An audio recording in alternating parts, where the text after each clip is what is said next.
Perkenalkan, nama saya Bidan Ella, bidan jaga pada pagi hari ini ya Bu. Di sini apakah Ibu ada keluhan atau bayinya? Ada Bu, ini sulit menyusui bayinya.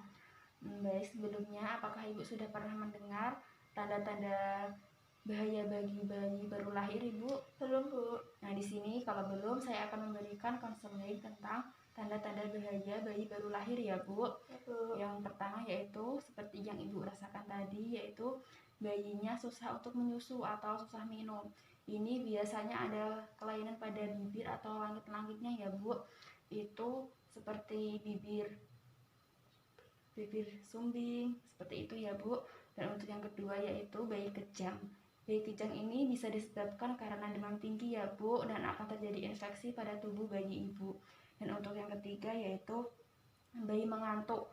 Bayi mengantuk atau bayinya itu tidak sadar seperti itu ya Bu. Di sini biasanya ada gangguan pada syarafnya.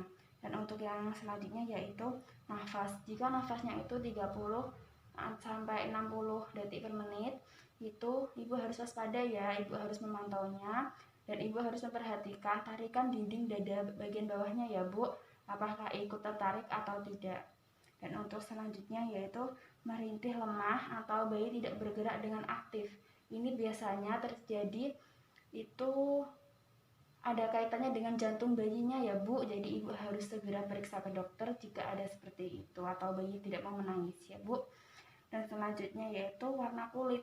Warna kulit bayi ini jika kebiru-biruan dari kepala sampai bawah, Ibu harus waspada, harus periksa ke dokter. Dan untuk jika warna kuning ini sekitar 24 jam setelah lahir, itu biasanya bayinya kekurangan ASI. Jika warna kulit kuning ini melebihi 14 hari setelah lahir, Ibu harus segera konsultasikan ke dokter ya Bu, karena ini termasuk tanda-tanda gejala yang bahaya untuk bayinya. Dan untuk selanjutnya yaitu kembung atau muntah. Ibu harus memperhatikan jika bayinya perutnya itu kembung dan sering muntah. Ibu harus memperhatikan saluran pencernaannya ya Bu. Ini bisa terjadi karena itu, maksudnya itu karena salurannya yang bagian atas itu buntu, jadinya dia tidak bisa mengeluarkan mekonium, itu juga salurannya buntu Bu. Dan untuk yang terakhir yaitu tali pusat.